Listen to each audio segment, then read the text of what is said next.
Yorkshire, October 1818.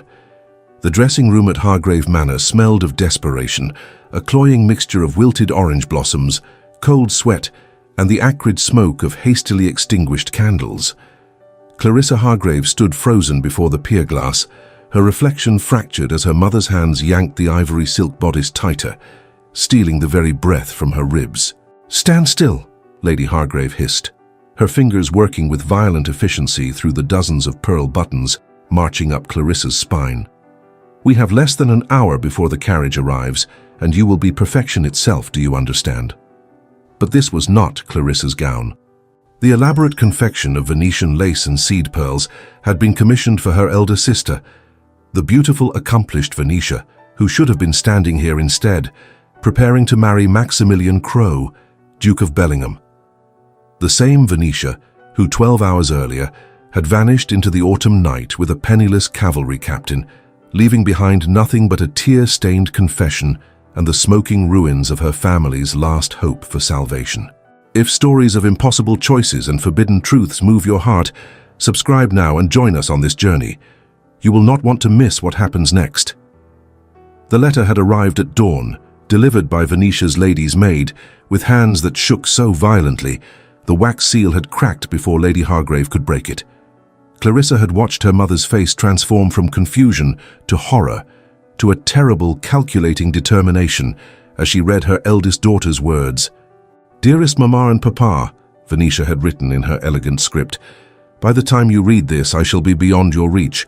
I cannot marry the Duke of Bellingham. I do not love him, and I find I cannot sacrifice my happiness for the preservation of our family's circumstances, however dire they may be. Captain Thornfield and I departed for Scotland this evening. We shall be married by the time you wake. I am sorry for the pain this will cause, but I must follow my heart. Your loving daughter, Venetia." Baron Hargrave had aged a decade in the space of that single morning. Slumped in his study chair, still wearing yesterday's wrinkled evening clothes, he had looked at his wife with the hollow eyes of a condemned man. "We are destroyed," he said simply. "The Duke's solicitors will demand the return of the advance on Venetia's dowry, money we have already spent settling my debts. When we cannot produce it, I shall be imprisoned. The estate will be seized. Everything, Margaret, everything."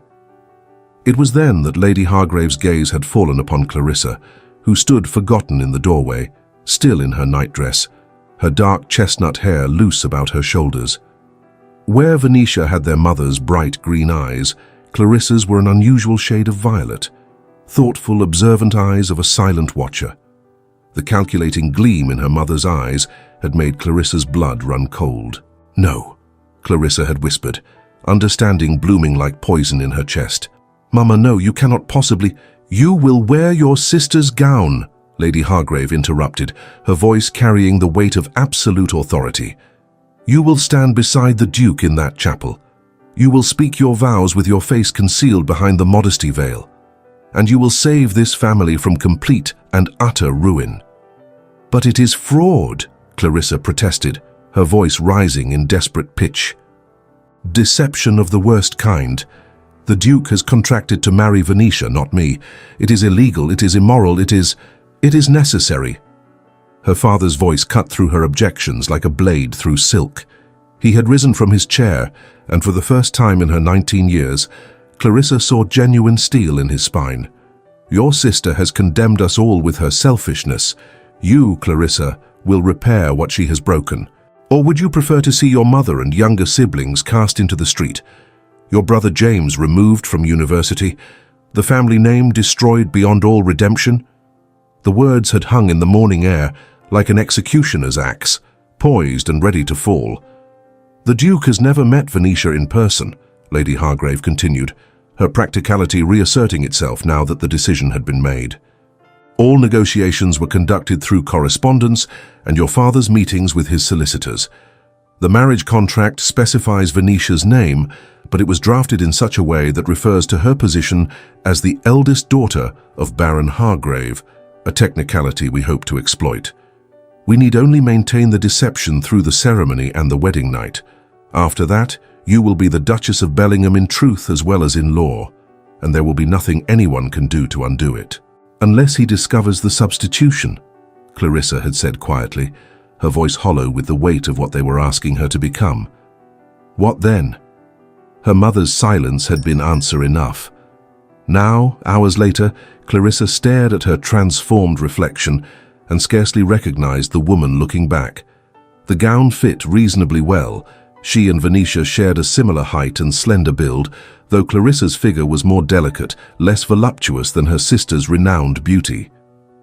Her dark chestnut hair had been arranged in an elaborate coiffure studded with tiny white roses, and her mother had insisted on painting her lips with the faintest touch of carmine.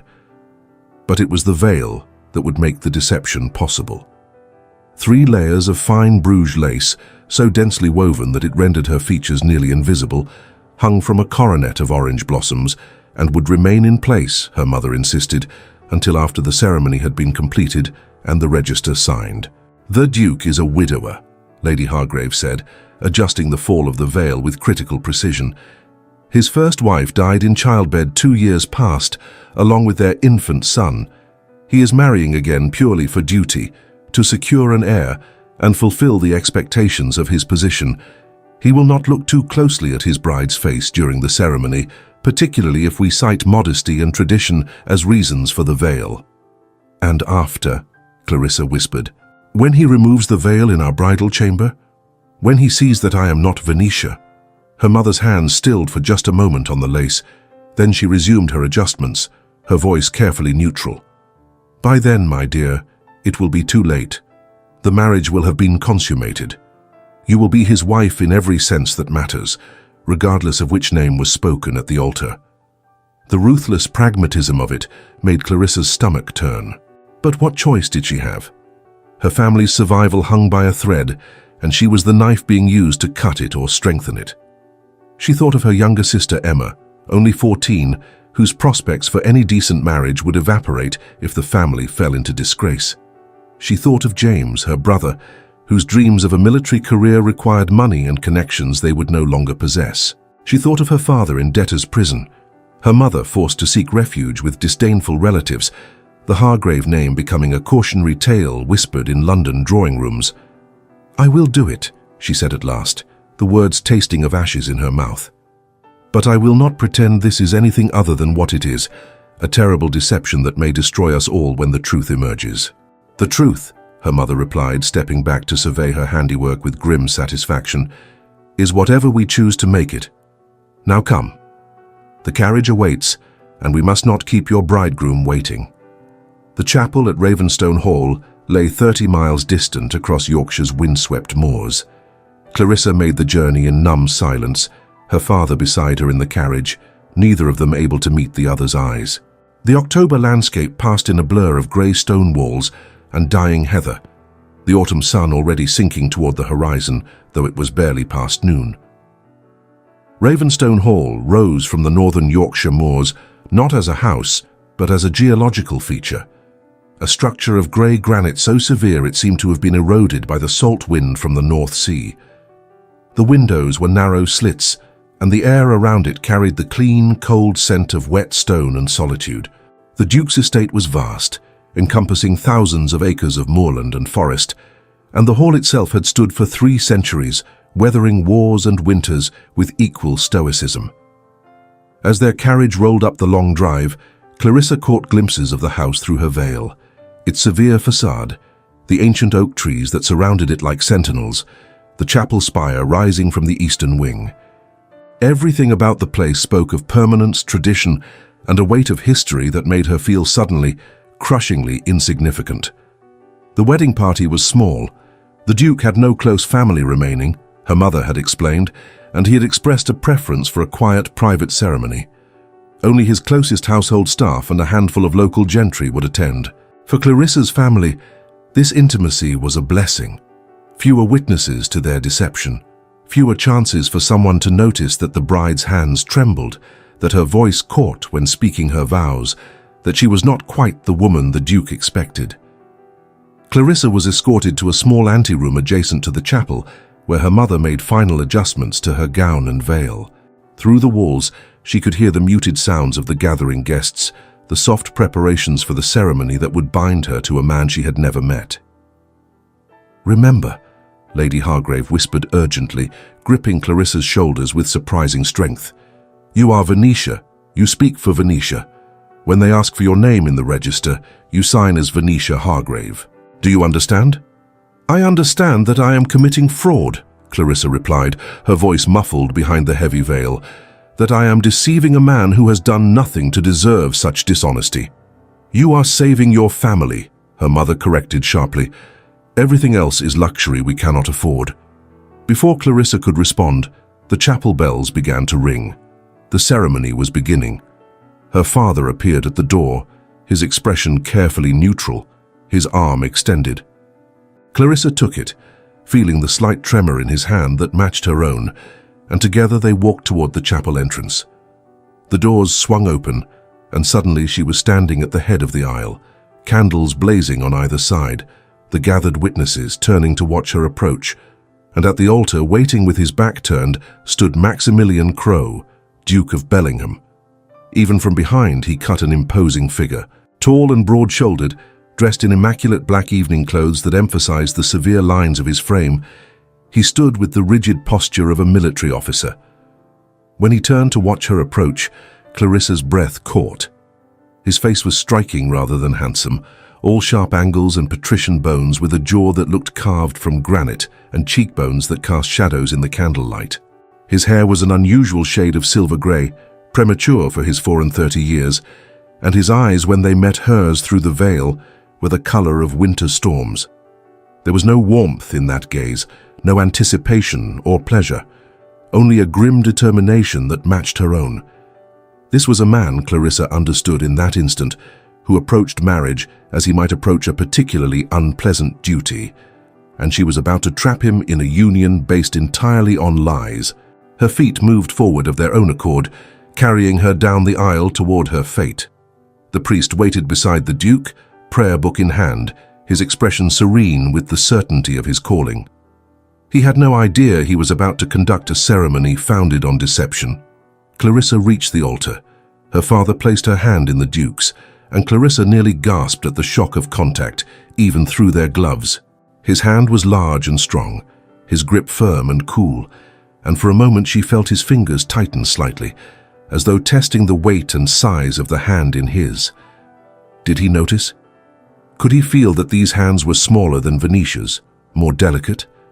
Her sister had been a keen horsewoman and pianist with strong, capable fingers. Clarissa's hands were those of a scholar and reader, soft and narrow. But the Duke said nothing. He released her hand and turned to face the priest, and the ceremony began. The words washed over Clarissa in a blur of Latin and English, sacred and binding. She heard herself respond when required, her voice barely above a whisper, muffled by the veil's heavy layers. When the priest asked for her name for the register, she hesitated only a fraction of a second before speaking the lie that would make everything else possible. Venetia Hargrave. The Duke signed first, his signature bold and decisive. Maximilian Crowe, Duke of Bellingham. Then Clarissa took the pen, her hand shaking so badly she could barely form the letters, and wrote the name that was not her own, Venetia Hargrave. The fraud was complete. They were married. "You may kiss your bride, Your Grace," the priest intoned with benevolent satisfaction. The Duke turned to her, and for a moment Clarissa's heart hammered so violently she thought she might faint. Would he lift the veil now? Would the deception be discovered before it had even truly begun? But he merely raised the edge of the veil slightly, just enough to expose her lips, nothing more, and pressed a brief, cool kiss to her mouth. It lasted no more than a heartbeat, perfunctory and entirely without passion, before he lowered the veil again and offered her his arm. "Duchess," he said, the title sounding strange and foreign applied to her. They processed back down the aisle as man and wife, and Clarissa felt as though she were attending her own funeral. The wedding breakfast that followed was a subdued affair held in Ravenstone's formal dining room. Clarissa kept her veil in place, citing maiden modesty and exhaustion from the journey, and picked at the elaborate meal without tasting any of it. The Duke sat at her right hand, making polite conversation with the local gentry who had attended, while Clarissa's parents maintained careful distance, as though afraid proximity might somehow expose their deception. Through it all, Clarissa was acutely aware of her new husband's presence beside her. He spoke little directly to her, and when he did, each word was carefully measured, delivered with precise politeness that left no room for intimacy. This was not a love match, his manner proclaimed. This was a business arrangement, and he would fulfill his obligations with the same methodical precision he doubtless brought to the management of his vast estates. As the afternoon waned into evening, Clarissa's sense of impending doom grew heavier. Soon her family would depart for their return journey to Yorkshire. Soon she would be alone in this vast, cold house with a man who believed he had married someone else entirely. Soon the veil would have to come off, and the truth, inevitable, terrible, would be revealed. "It is time," her mother whispered, appearing at her elbow as the guests began to take their leave. "Your trunks have been sent up to the Duchess's chambers. Remember what I told you. Be modest but compliant, and for heaven's sake keep your nerve." Clarissa wanted to laugh at the absurdity of it. Keep your nerve while deceiving your husband on your wedding night. But the sound caught in her throat, emerging as something closer to a sob. Her mother's hand tightened warningly on her arm. "You can do this, Clarissa, you must." For the briefest instant, her mother's grip on her arm felt less like a command and more like desperation. A drowning woman clinging to a lifeline. Then it released abruptly. Lady Hargrave turned away, her mask of determination settling back into place. Clarissa stood in the great hall of Ravenstone, watching as her family climbed into their carriage and disappeared into the gathering dusk, abandoning her to her fate. The Duke stood beside her, silent and imposing, and when the carriage was finally lost from sight, he turned to her with the same formal politeness that maintained an invisible wall between them. "You must be fatigued from the day's events," he said. "Shall I have my housekeeper escort you to your chambers? I have business to attend to in my study, but I shall join you presently." It was a reprieve, however temporary. Clarissa nodded mutely, and the housekeeper, a severe woman named Mrs. Blackwood, appeared to lead her through the maze of corridors to what would now be her rooms. The Duchess's chambers occupied the eastern wing of Ravenstone Hall, a suite of rooms that had apparently been closed since the death of the Duke's first wife. Mrs. Blackwood threw open the doors with barely concealed disapproval, as though Clarissa's very presence was an insult to the memory of the previous occupant. "The Duke has ordered these rooms reopened and refreshed for your arrival, Your Grace," the housekeeper said, the title sounding like an accusation on her lips. "If you require anything, you need only ring. Your lady's maid should be arriving shortly. She traveled ahead with your trunks." Then she was gone, and Clarissa was alone in rooms that felt haunted by the ghost of a woman she would never meet. The chambers were beautiful in their way, all heavy velvet drapes and dark mahogany furniture, with tall windows overlooking the cliffs and the restless sea beyond. But there was no warmth here, no sense of welcome, only the chill of abandonment and the weight of expectation. Clarissa moved to the window, finally lifting the veil from her face with trembling hands. The autumn evening had deepened into twilight, and she could see the waves breaking against the rocks far below, their white foam phosphorescent in the fading light. This was her prison now, she realized. This house, this marriage, this life, built on a foundation of lies. A soft knock at the door made her spin around, her heart leaping into her throat. "Come," she managed, her voice hoarse. But it was only her temporary lady's maid, a local girl borrowed from the household staff, arriving to help her prepare for the night ahead.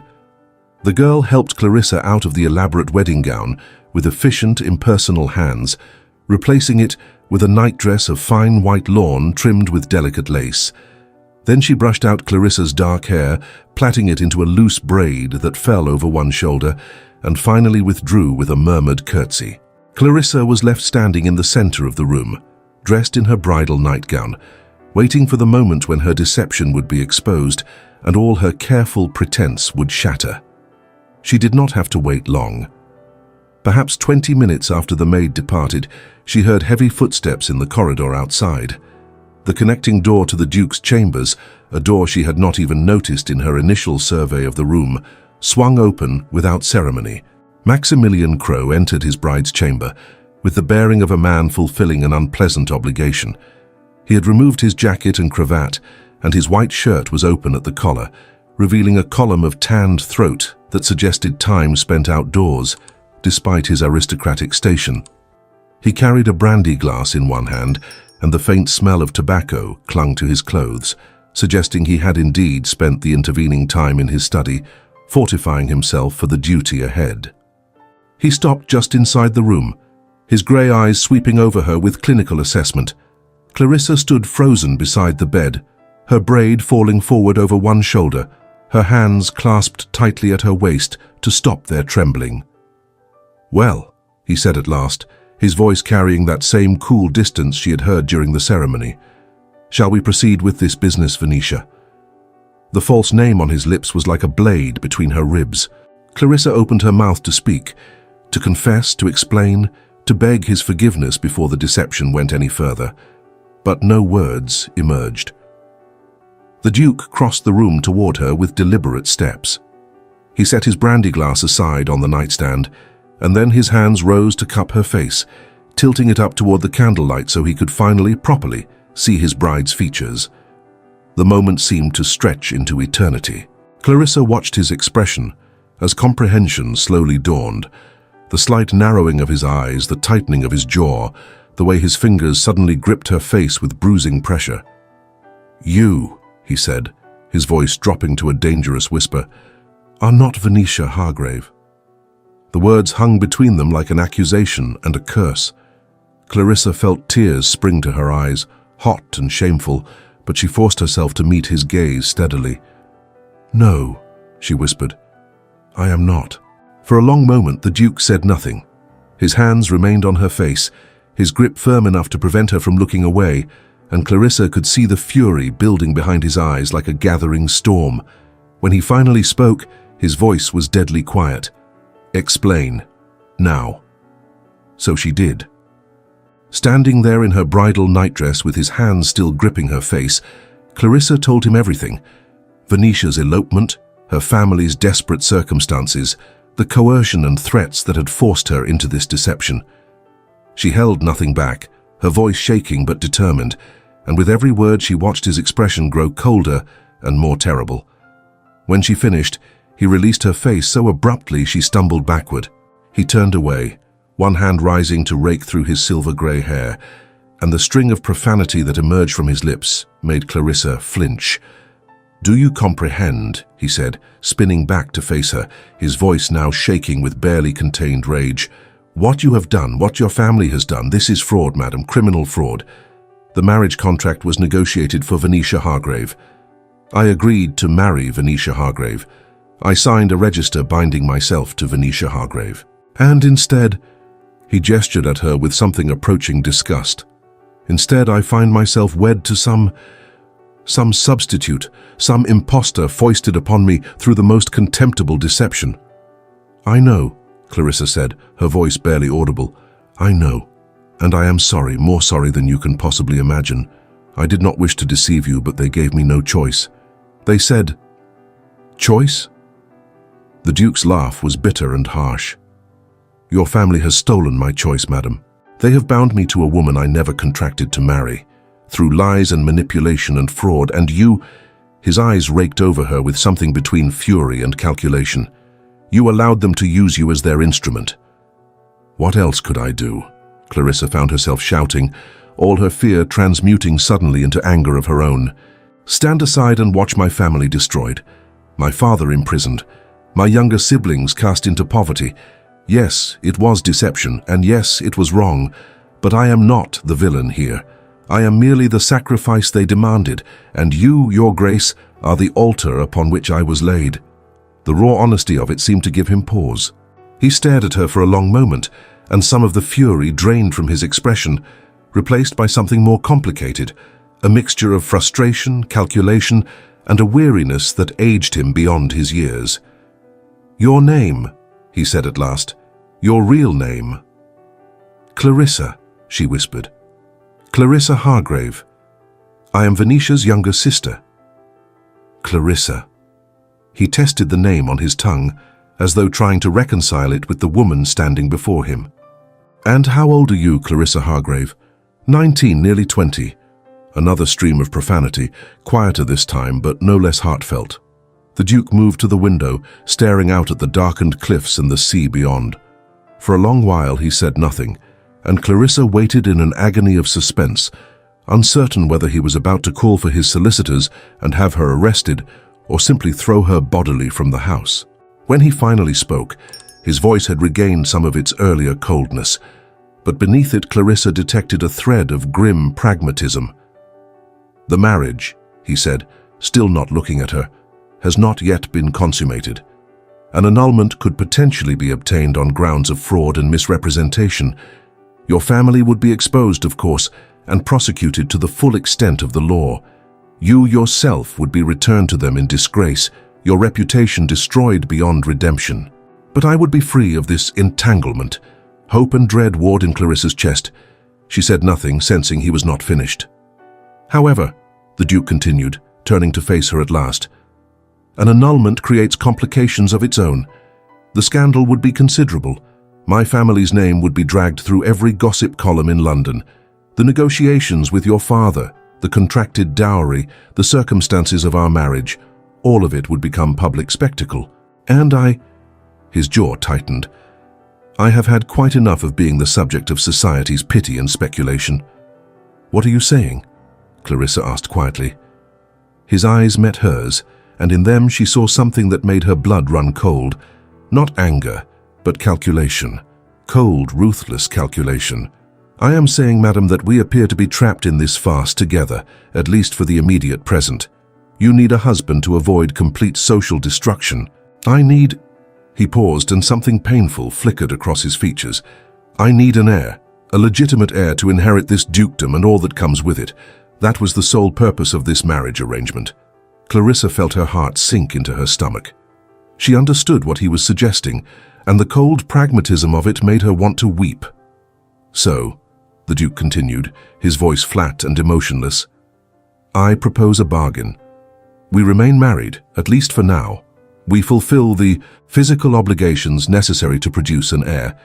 If you become pregnant within the year, the marriage stands.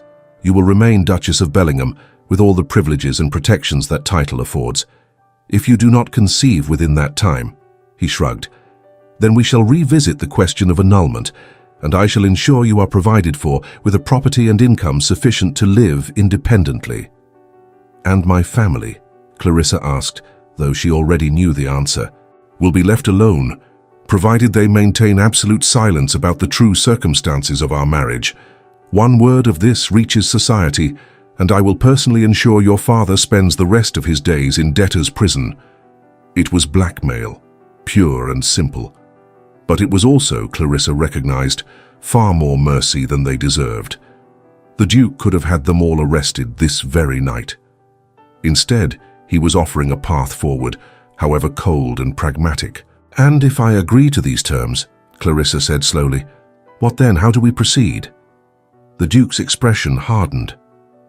"We proceed," he said, "with the consummation of this fraudulent marriage.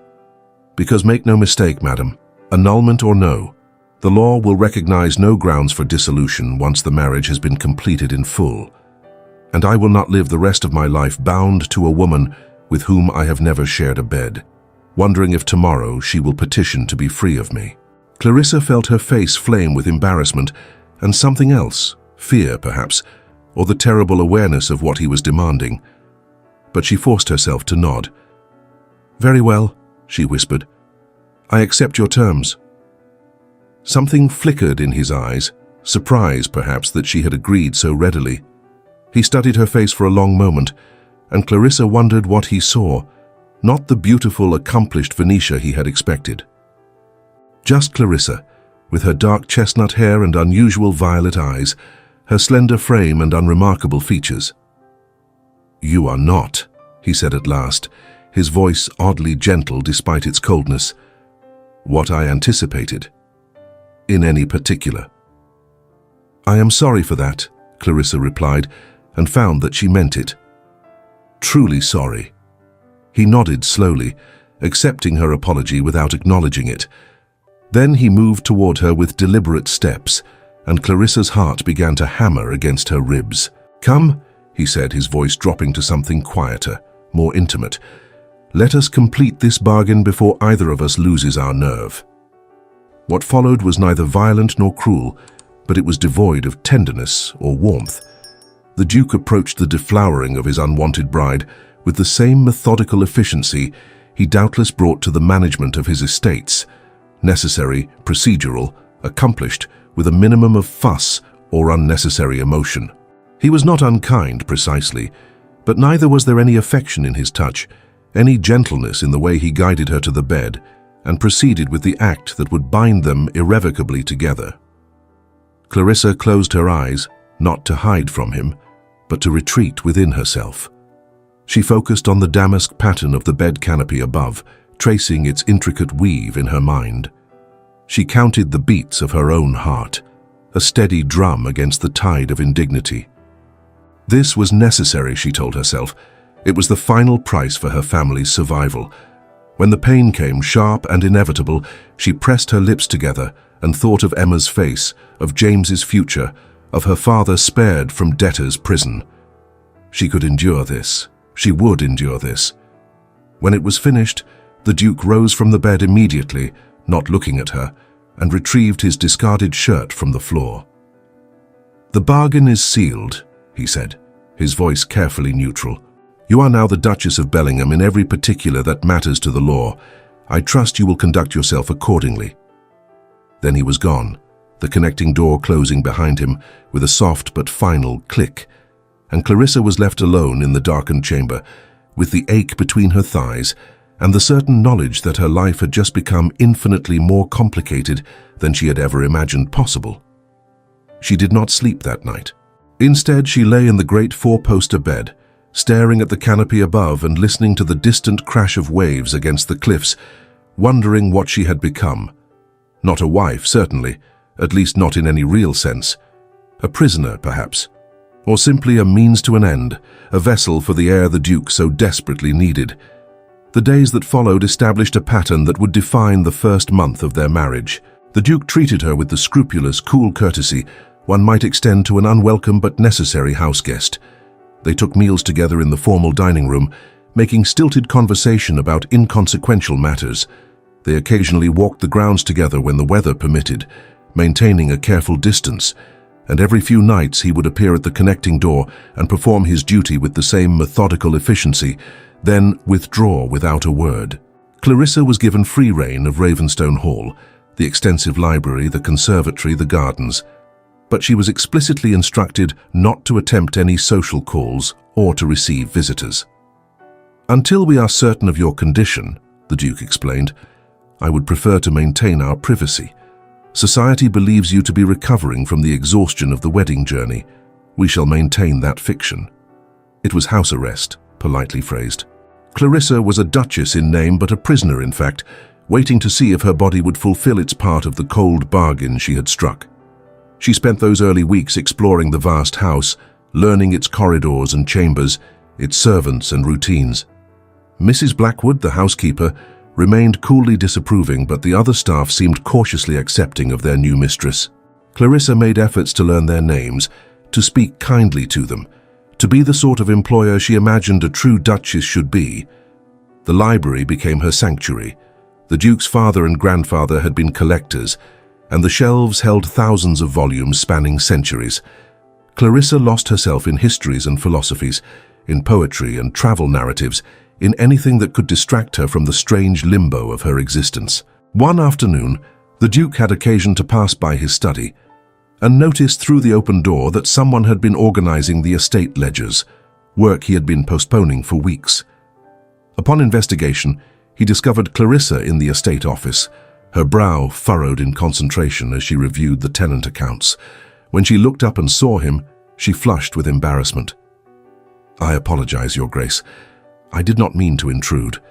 I found the ledgers in disarray and thought I might make myself useful. Old habits from helping my father manage our much smaller estate." He had expected to feel irritation at her presumption. Instead, he found himself examining her work. Her entries were meticulous, her calculations flawless, and she had noted several discrepancies that he himself had overlooked. "You have a head for figures," he said, unable to keep a note of surprise from his voice. Numbers do not lie or dissemble, she replied quietly, gathering the ledgers to return them to him. They are refreshingly honest, unlike people. The comment had struck him with unexpected force. This was not the ornamental bride he had contracted for. This was a woman of genuine capability and sharp intelligence, qualities he had not thought to value in a wife, but found himself appreciating nonetheless. It was in the library that the Duke found her one afternoon, perhaps 3 weeks into their marriage. She had been so absorbed in a volume of Dante that she had not heard his approach, and she startled when his shadow fell across the page. "I did not realize you read Italian," he said, and there was something in his tone that might have been surprise or possibly approval. Clarissa closed the book carefully, marking her place with a ribbon. "My father insisted on thorough education for all his daughters," she replied. "Italian, French, Latin, and Greek. Venetia found languages tedious, but She trailed off, realizing too late that she had mentioned her sister's name. The Duke's expression darkened slightly, but he did not comment on it. Instead, he gestured to the book in her hands. The Inferno. Rather grim reading for an autumn afternoon. "Perhaps appropriate, though," Clarissa said quietly, "for someone living in their own particular circle of hell." She had not meant to say it. The words simply emerged, born of weeks of loneliness and tension, and the moment they left her mouth, she regretted them. But the Duke, rather than taking offense, actually laughed, a short, bitter sound, but genuine nonetheless. "A fair assessment," he agreed. He moved to the window, looking out over the gardens with his hands clasped behind his back. "I do not suppose this situation is any more pleasant for you than it is for me."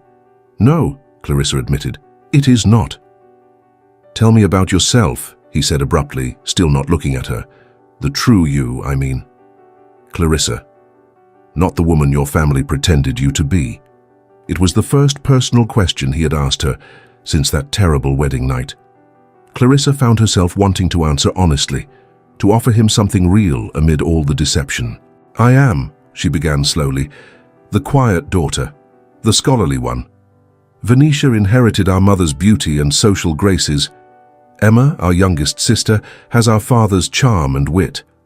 I have always been the one with her nose in a book, more comfortable in libraries than ballrooms. You are educated then, excessively so by society's standards. I can read 6 languages, navigate spherical trigonometry, and recite long passages of poetry from memory, none of which makes me remotely suitable to be a duchess. And yet," the Duke said, turning to look at her at last, "here you are." "Here I am," Clarissa echoed, "trapped in a marriage neither of us wanted, waiting to see if my body will perform the one function that makes this entire charade worthwhile." The bluntness of it seemed to startle him. He studied her for a long moment, and Clarissa found herself unable to look away. There was something different in his expression now. Not warmth precisely, but perhaps the faintest thaw in the ice. "You are not," he said quietly. "What I expected. Not Venetia, certainly, but also not the timid, spineless creature I had assumed would allow herself to be used as you were used." "I am not spineless," Clarissa replied, stung. "I am practical and desperate. There is a difference." "Is there?" He moved closer, and Clarissa felt her breath catch. "You speak of being trapped, madam, but you chose this trap. You could have refused your family's demands. You could have revealed the deception before the ceremony. You could have—" "I could have condemned my entire family to destruction," Clarissa interrupted, rising to her feet with the book still clutched in her hands. "And perhaps I should have. Perhaps honor demanded it. But I am not a saint, Your Grace, any more than you are. I am simply a woman who made an impossible choice and must now live with the consequences." They stood facing each other across the library, and the tension between them had shifted somehow. No longer pure hostility, but something more complicated. Something that acknowledged, perhaps, that they were both victims of circumstance, both trapped by duty and expectation. "I was married before," the Duke said abruptly. "Perhaps your family told you." "They mentioned it," Clarissa replied carefully. "Your first wife died in childbed along with your son. I am deeply sorry for your loss." His jaw tightened. "Sophie was 23 years old. We had been married barely a year. She was everything a duchess should be. Beautiful, accomplished, perfectly suited to her role. And I, His voice cracked slightly. I loved her. Genuinely. Truly loved her. When she died, when they both died, I thought I would follow them into the grave. Clarissa felt tears prick her eyes at the raw pain in his voice. She said nothing, simply waited for him to continue. I swore I would never marry again, he went on, his voice hardening once more. But duty demanded otherwise. The dukedom requires an heir. And so I contracted for a marriage with a woman I had never met, believing that at least in a loveless arrangement, I would not risk the agony of losing someone I cared for. And instead, Clarissa whispered, understanding blooming in her chest, you got me. A fraud and a deception, a reminder that you cannot even control the basic terms of your own life. Yes. The word was bitter. He turned away from her, one hand rising to grip the window frame. I do not blame you for your family's sins, Clarissa. Not truly. But I cannot simply accept this, accept you. Not when every time I look at you, I am reminded of how thoroughly I have been deceived. The words hurt more than they should have. Clarissa had known from the beginning that this marriage was founded on lies, that the Duke had no reason to trust her or care for her. But hearing him state it so boldly, so honestly, made her chest ache with something she had not anticipated. The desire to be seen, to be valued, to be something more than simply a convenient womb for his heir.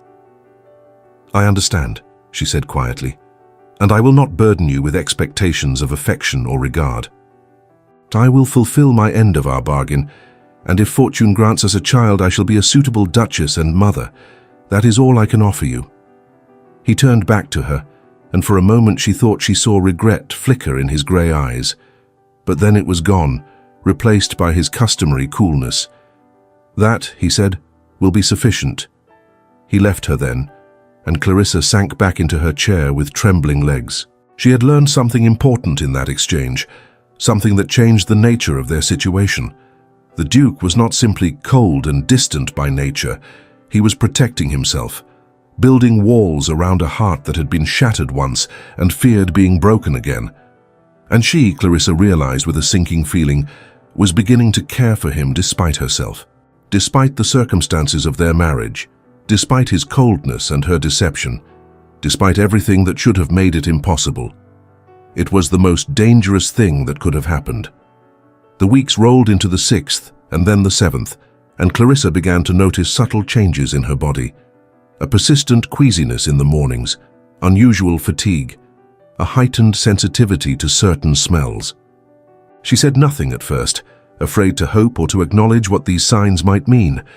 But when her monthly courses, already late once, failed to arrive a second time, she could no longer deny the truth. She was with child. The Duke's heir grew within her, the product of those cold, dutiful encounters in the darkened bedroom.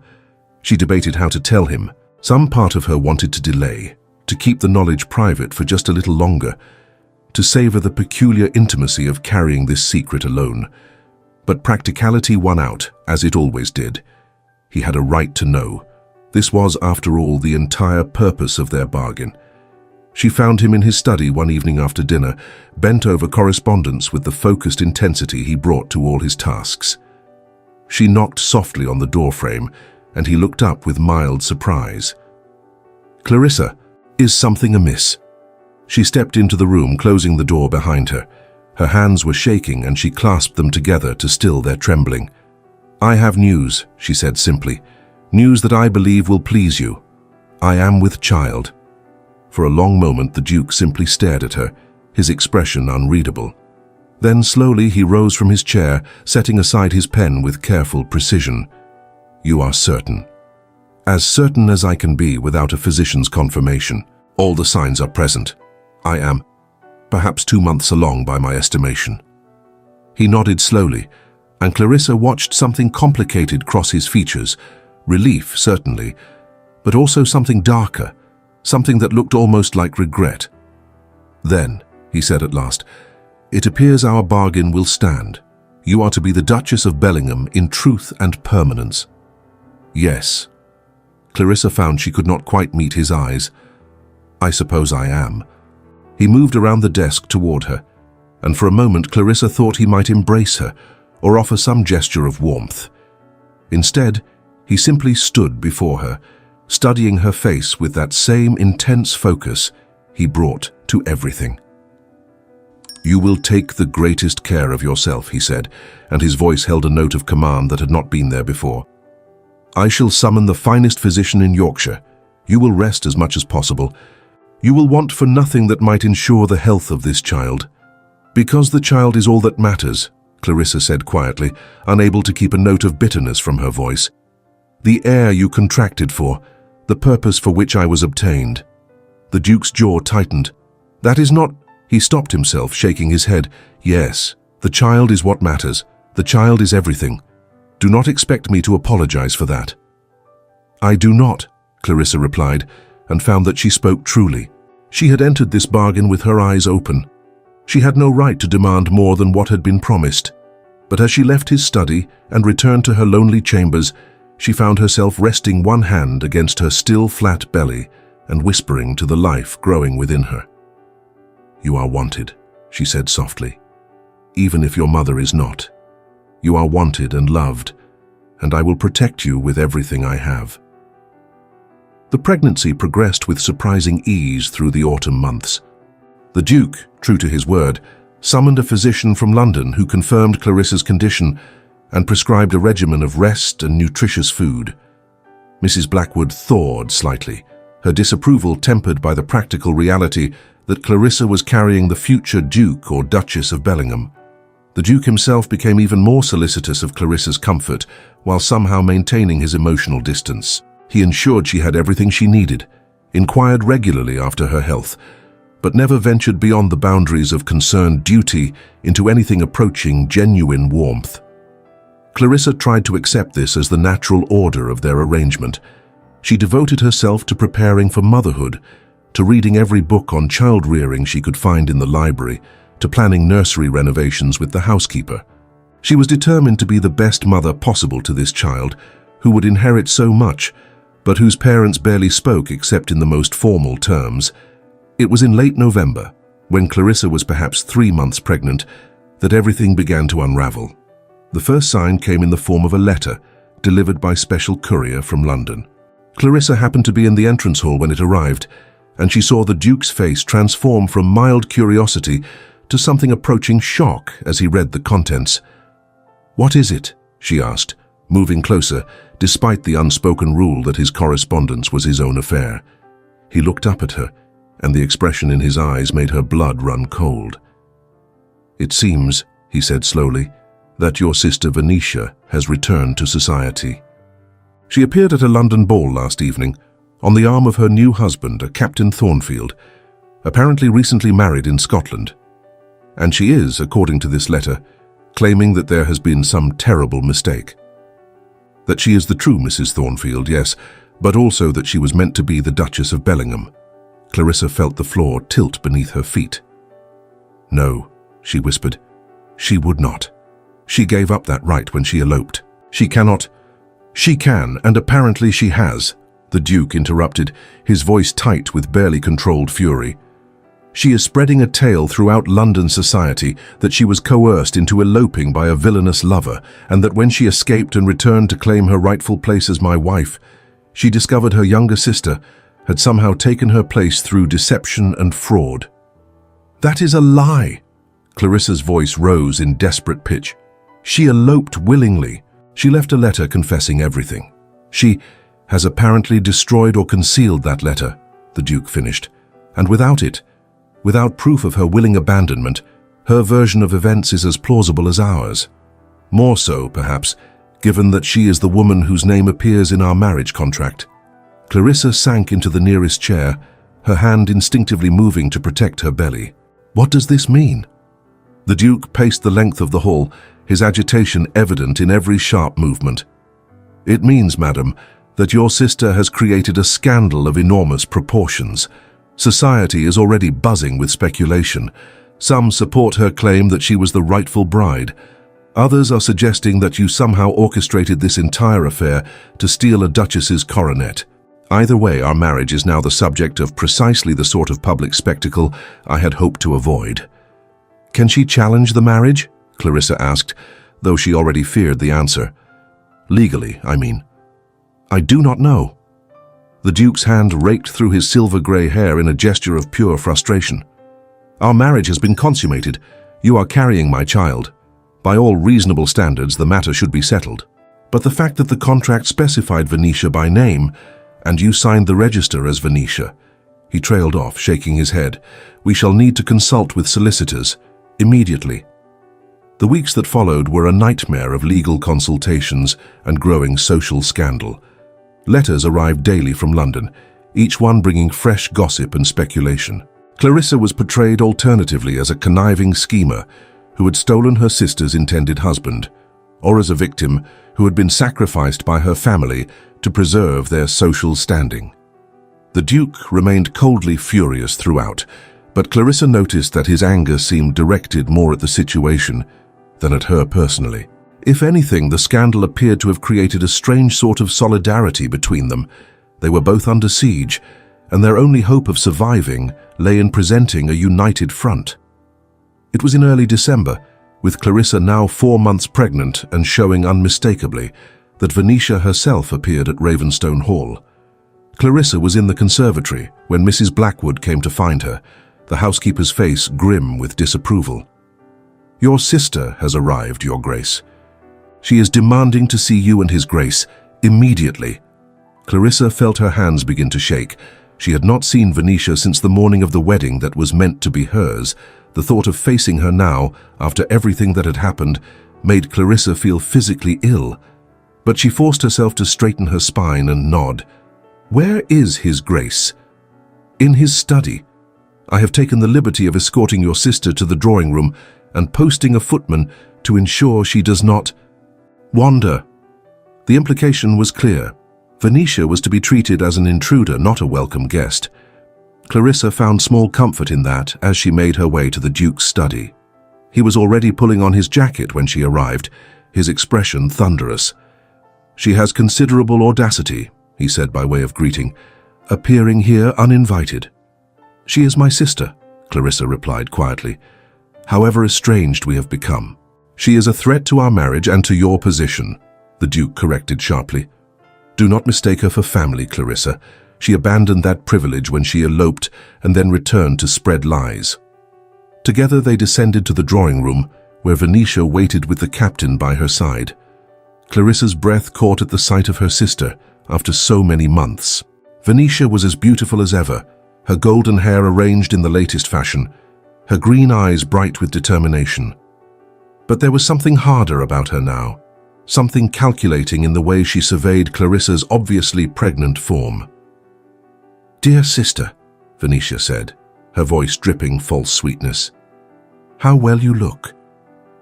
Pregnancy clearly agrees with you, though I confess I find it rather awkward to see you in the position that should have been mine. The Duke stepped forward before Clarissa could respond, his voice cold as winter frost. You forfeited any claim to this position when you eloped with your captain and abandoned your contracted marriage. You have no business here, madam. I suggest you depart before I have you forcibly removed. Venetia's smile did not waver. I think not, Your Grace. You see, I have been consulting with my own solicitors, and they assure me that I have every right to contest this marriage. The contract was for me, not Clarissa. The promises were made to me. And while I may have made an error in judgment regarding my elopement, she cast a reproachful glance at Captain Thornfield, who had the grace to look uncomfortable. That does not nullify the legal reality that you are bound to a woman who is not the one you contracted to marry. The marriage has been consummated, the Duke said flatly. Your sister carries my heir. By any reasonable measure, the matter is settled. Is it? Venetia tilted her head, her expression taking on a cruel edge. Because my solicitors tell me that a marriage obtained through fraud and misrepresentation can be challenged, especially when the deception was so fundamental to the contract itself. And if that marriage were to be annulled, well, Clarissa's child would be illegitimate, would it not? Unable to inherit your precious dukedom. Clarissa felt the blood drain from her face. She had known intellectually that this was a possibility. But hearing it stated so boldly, hearing the threat to her unborn child's legitimacy, made her want to weep with rage and fear. "What do you want?" she asked, her voice shaking. "Surely you did not come here simply to threaten us." Venetia's smile widened. "I want, dear sister, what is owed to me. Compensation for the position I was denied. A settlement, shall we say, that reflects the value of a duchess's coronet." "You want money," the Duke said. And despite the fury in his voice, Clarissa detected a note of grim understanding. "You are blackmailing us." "I prefer to think of it as negotiating a fair settlement," Venetia replied smoothly. "Pay me what a duchess's dowry would have been, say £20,000, and I shall withdraw my challenge to the marriage. I shall even sign a document acknowledging that Clarissa married you with my blessing. But refuse." Her eyes hardened. "Refuse, and I shall pursue this matter through every court in England. I shall drag your names through the scandal sheets. I shall ensure that everyone knows how thoroughly you were both deceived and how questionable your heir's legitimacy truly is." The Duke said nothing for a long moment. Maximilian's mind worked through the calculations with ruthless precision. £20,000 was an exorbitant sum, a fortune that could support a gentleman's family for decades. But the cost of a public scandal, of endless litigation dragging through the courts, of the permanent stain of illegitimacy upon his heir, that was incalculable. £20,000 was the price to purchase silence and security. A bitter price, but one he would pay. Then, with visible effort, he brought his rage under control and spoke with icy precision. "You will have your settlement, £20,000, paid within the month, in exchange for a signed and witnessed document renouncing any and all claims to my title or estates. You will further agree to never again speak publicly of the circumstances of my marriage to Clarissa, and you will leave this house immediately and never return." Venetia's smile turned triumphant. "How reasonable of you, Your Grace. Captain Thornfield will provide the necessary details for the payment. I trust we need never see each other again." As Venetia and her captain departed, escorted firmly to the door by the Duke's footman, Clarissa found herself unable to move, unable to speak. The casual cruelty of it, her own sister threatening her unborn child's legitimacy for money, left her feeling hollowed out and sick. The Duke returned to the drawing room to find her still standing frozen in the center of the room. For once his expression held something other than cold distance. There was fury there, yes, but also something that might have been concern. "Sit," he ordered, guiding her firmly to the sofa. "You are pale as death, and you are carrying precious cargo. I will not have my heir endangered by your sister's villainy." "She would have destroyed my child," Clarissa whispered, looking up at him with eyes that burned with unshed tears. "Her own niece or nephew. For £20,000. "Yes," the Duke said simply. "She would have. And that, Clarissa, is why I will pay her price without hesitation. Because whatever else may be true about our marriage, whatever deceptions brought us together, I will not allow anyone, not your sister, not society, not anyone, to threaten the legitimacy of this child." The fierce protectiveness in his voice undid something in Clarissa's chest. The tears she had been holding back spilled over, and suddenly she was sobbing, all the fear and tension of the past months pouring out in great, racking gasps. For an instant, the Duke froze, every instinct compelling him to retreat from this raw display of vulnerability. It was an emotion he abhorred in himself, had spent years learning to suppress. But then he looked at the trembling of her shoulders, this woman he had forced into such an impossible position, and a different impulse, fierce and protective, won out. Hesitantly, like a man relearning a movement long forgotten, he sat beside her and placed one arm around her shoulders, allowing her to cry against his chest while his other hand came up, almost of its own accord, to rest gently against her hair. It was not comfort precisely, but it was something. And in that moment, it was enough. The settlement with Venetia was concluded within a fortnight. The documents were signed, the money transferred, and Venetia departed for the continent with her captain, presumably to live on the generous sum she had extorted. The Duke's solicitors assured them that the signed renunciation would hold up in any court, and that Clarissa's position and her child's legitimacy was secure. But the scandal had taken its toll. London society now knew every sordid detail of the Hargrave family's deception and Venetia's subsequent blackmail. The Duke and Duchess of Bellingham were objects of gossip and speculation, their marriage the subject of endless debate in drawing rooms across England. "We shall weather it," the Duke said one evening, as they sat together in the library, a concession to increasing social contact that had developed since Venetia's departure. "Scandals blow over eventually, and once the child is born, society will have new distractions." Clarissa set aside her book, her hand resting on her now prominent belly where the baby kicked and rolled. "Will it, though? Will we ever truly escape the shadow of how our marriage began?" The Duke was silent for a long moment, staring into the fire. When he finally spoke, his voice was quieter than usual. "I do not know, but I find that I care less than I expected. Society's opinion has never been paramount to me. What matters is the continuation of my line, the security of my estates, and—" He paused and something shifted in his expression. "And ensuring that my child is born to parents who, whatever their initial circumstances, have learned to coexist peacefully." It was as close to an acknowledgement of affection as he had ever come, and Clarissa felt her heart constrict in her chest. "We have coexisted peacefully," she agreed carefully. "More than I dared hope, given the beginning." "You are not," the Duke said, turning to look at her directly, "the woman I expected to marry, in any particular, but you have conducted yourself with dignity throughout this entire ordeal. You have been resilient in the face of your family's abandonment and your sister's cruelty, and you have made Ravenstone feel less like a mausoleum and more like—" He stopped himself, shaking his head. "Well, you have made it more bearable." "High praise indeed," Clarissa said, but she smiled as she said it, and after a moment the Duke's lips quirked in something that might have been the ghost of a smile. The baby chose that moment to deliver a particularly vigorous kick, strong enough that Clarissa gasped. The Duke's eyes dropped to her belly with an expression of startled concern. "Does it pain you?" he asked. "No," Clarissa assured him. "It is simply very active this evening. Here." She reached for his hand without thinking, guided it to where the baby was moving. "Can you feel?" The Duke's hand settled over her belly, large and warm through the fabric of her gown, and they both went still as the baby kicked again, a firm press against his palm. Something extraordinary happened to his face. The careful coldness melted away, replaced by wonder and something that looked almost like fear.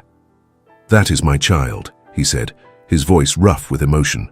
"That is my son or daughter, alive and real." "Yes," Clarissa whispered, "very much alive, very much real." He left his hand there for a long moment, feeling the movements of the life they had created together out of duty and deception. When he finally looked up at Clarissa, she was startled to see his eyes were bright with unshed tears. "Thank you," he said quietly, "for this, for giving me another chance at fatherhood, despite everything." "You do not need to thank me," Clarissa replied, her own voice thick with emotion. "This child is as much mine as yours. I want them just as desperately." Something passed between them in that moment. An understanding, perhaps, or the first fragile threads of genuine connection. They had been bound together by necessity, but here, with his hand on her belly and their child moving beneath it, they were bound by something else, something that might, given time, grow into affection or even love. The Duke withdrew his hand slowly, but some of the old coldness did not return to his expression. Instead, he looked at Clarissa with a new attentiveness, as though seeing her properly for the first time. "I have been unfair to you," he said abruptly, "these past months, treating you as though you were the architect of this deception rather than another victim of it. I apologize for that." Clarissa felt tears prick her eyes. "You were angry. You had every right to be." "Perhaps, but anger is an exhausting companion, and I find I have grown weary of it." He stood, moving to the window and looking out at the winter-dark grounds. "When Sophie died, I thought I would never feel anything but grief and rage again. I built walls around myself, determined never to risk caring for anyone enough that their loss could destroy me. And then you arrived, foisted upon me through deception, and I told myself you were simply one more duty to be endured." "And now?" Clarissa asked softly. He turned to face her, and in his eyes she saw vulnerability she had never glimpsed before. "Now I find that you have somehow become more than that. You are intelligent and kind and brave. You make me laugh with your observations. You have turned this house into something warmer than it has been in years, and when I think of our child being born and growing up here, I cannot help but imagine you beside me, raising them together. Not as strangers bound by duty, but as—" He stopped himself, shaking his head. "Well, as something more." Clarissa's heart was beating so hard she could hear it in her ears. "As partners," she suggested quietly. "Perhaps." He moved closer, and Clarissa held her breath. "Or perhaps given time as something even closer, if you would be willing to try." "I would," Clarissa said, and found that she meant it with every fiber of her being. "I would very much like to try." He reached down and took her hand, raising it to his lips with a formality that was somehow more intimate than any passionate gesture could have been. "Then we shall," he said simply. "One day at a time. We shall try to make this marriage real." The winter passed into early spring, and with it came the final weeks of Clarissa's pregnancy.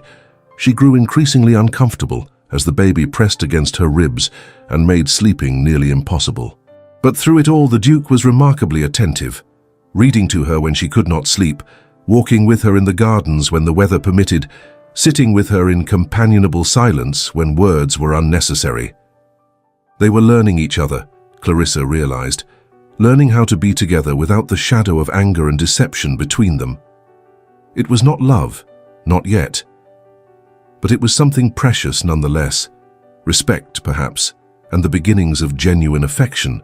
The baby arrived on a stormy April night, after nearly 18 hours of labor that left Clarissa exhausted and wrung out. But when the physician finally placed a squalling, red-faced infant in her arms, all the pain vanished in the overwhelming rush of love she felt for this tiny, perfect creature. "A boy," the physician announced with satisfaction, "a healthy heir to the dukedom, Your Grace." The Duke, who had been pacing the corridor outside her chambers throughout the entire ordeal, burst through the door with wild eyes and disheveled hair.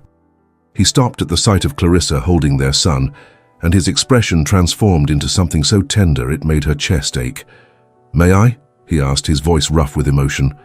Clarissa held out the baby, and the Duke took his son with shaking hands, cradling him with surprising gentleness for a man so large and severe. He stared down at the infant's scrunched face, at the tiny fists waving in the air, and Clarissa saw tears tracking down his cheeks.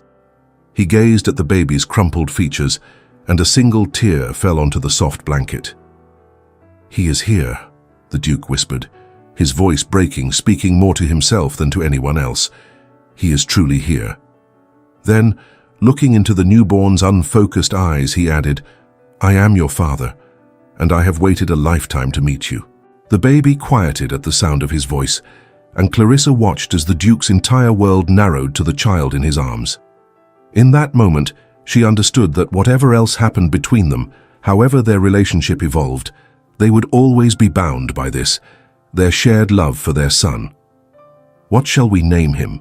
the Duke asked, looking up at her at last. Clarissa considered. "I was thinking perhaps Alexander, after your father." Something flickered in the Duke's eyes, surprise and pleasure. "You remember that? You mentioned him once, when you were showing me the portrait gallery. You said he was a good man and a better Duke. I thought our son should carry that legacy." The Duke nodded slowly, returning his gaze to the baby. "Alexander Crowe. Yes, that is perfect." He stayed with them through the night, refusing to leave despite the physician's suggestion that he should rest. Instead, he sat in the chair beside Clarissa's bed, holding their son or watching as Clarissa nursed him, and his face held an expression of such complete contentment that Clarissa felt her heart expand with something very close to love. Perhaps their beginning had been founded on lies. Perhaps they had been forced together by circumstance and desperation, but their ending, or rather their continuation, would be something they chose together for themselves and for the child they had created. The weeks following Alexander's birth were a blur of sleepless nights and the overwhelming demands of caring for an infant. But they were also, Clarissa found, some of the happiest days of her life. The Duke proved to be a devoted father, spending hours in the nursery when his duties permitted, holding Alexander with a tenderness that made Clarissa want to weep. And more than that, he was becoming a devoted husband. The distance between them had not disappeared entirely. Too much hurt had been done for that. But it was diminishing day by day, replaced by small gestures of affection and care. A hand at her back as they walked, a warm look across the dinner table, quiet conversations in the library that stretched into the early hours of the morning. One evening, when Alexander was nearly 3 months old and sleeping peacefully in his cradle, the Duke found Clarissa in the conservatory, tending to the roses that had begun to bloom with the coming of summer. "I have been thinking," he said without preamble, "about the beginning of our marriage, about the deception and anger and coldness." Clarissa's hands stilled on the roses. "Yes? I want to apologize," he continued, moving to stand beside her. "Not for my anger. That was justified, I think. But for allowing it to poison our relationship for so long, for treating you as though you were your family's sins made flesh, rather than seeing you as yourself, as Clarissa." "You have nothing to apologize for," Clarissa protested, but he shook his head. "I do. Because in my determination to protect myself from being hurt again, I nearly destroyed any chance we might have had at genuine happiness. And he paused, and when he spoke again, his voice was thick with emotion. "I do not wish to lose that chance. I do not wish to spend the rest of our lives as polite strangers who happen to share a child and a home. I want more than that. If you are willing." Clarissa turned to face him fully, her heart hammering in her chest. "What are you saying?" "I am saying—" He took her hands in his, and Clarissa saw that his own were trembling slightly. "I am saying that somewhere in these past months you have become precious to me. Not because of the child you bore me, though I am grateful for that beyond measure, but because of who you are. Your intelligence and kindness and courage, the way you read to me in the evenings, the way you make me laugh despite myself, the way you have transformed Ravenstone from a place of mourning into a home." "Maximilian," Clarissa whispered, using his given name for the first time since their wedding night. "I am saying—" He paused, the words clearly difficult, as though each one had to fight its way past years of carefully constructed walls. "That I find myself feeling for you in a way I swore to myself I would never feel for anyone again. That the thought of a future without you at my side has become unbearable." "Clarissa, The word seemed foreign on his own tongue. "I am falling in love with you. And I need to know—" His grip tightened on her hands. "I need to know if you might feel the same." Clarissa felt tears spring to her eyes, but for once they were tears of joy rather than sorrow. "I do," she said, her voice breaking. "I have tried not to, because I thought you would never see me as anything more than the fraud who trapped you. But I cannot help it. I love you, Maximilian. I love you so much it frightens me." The Duke pulled her into his arms with a fervor that was entirely unlike his previous careful distance. He held her as though she were precious and fragile and essential all at once, his face buried in her hair. "Then we have both been fools," he said roughly, "wasting months in coldness and distance when we could have been building this together from the start." "We had to find our way here," Clarissa replied, pulling back just enough to see his face. "Through anger and hurt, and finally to understanding. Perhaps we needed that journey to truly appreciate what we have now." He cupped her face in his hands, and when he kissed her, it was nothing like those cold, dutiful encounters of their early marriage. This was tender and passionate and full of promise, a kiss that spoke of new beginnings and choices freely made. When they finally pulled apart, both breathless, the Duke rested his forehead against hers and smiled, a real smile, warm and genuine, that transformed his entire face. "I want to marry you again," he said abruptly, "properly this time, with your real name and no veils and no deception. I want to stand before witnesses and declare that I choose you, Clarissa, and that I will spend the rest of my life making you happy." Clarissa laughed through her tears. "We are already married, you impossible man." "Then we shall renew our vows. A private ceremony, just us and Alexander and whatever servants we trust. I want to hear you speak your true name as my bride." I want to begin again, the right way." "Yes," Clarissa said, her heart so full she thought it might burst. "Yes, I would like that very much."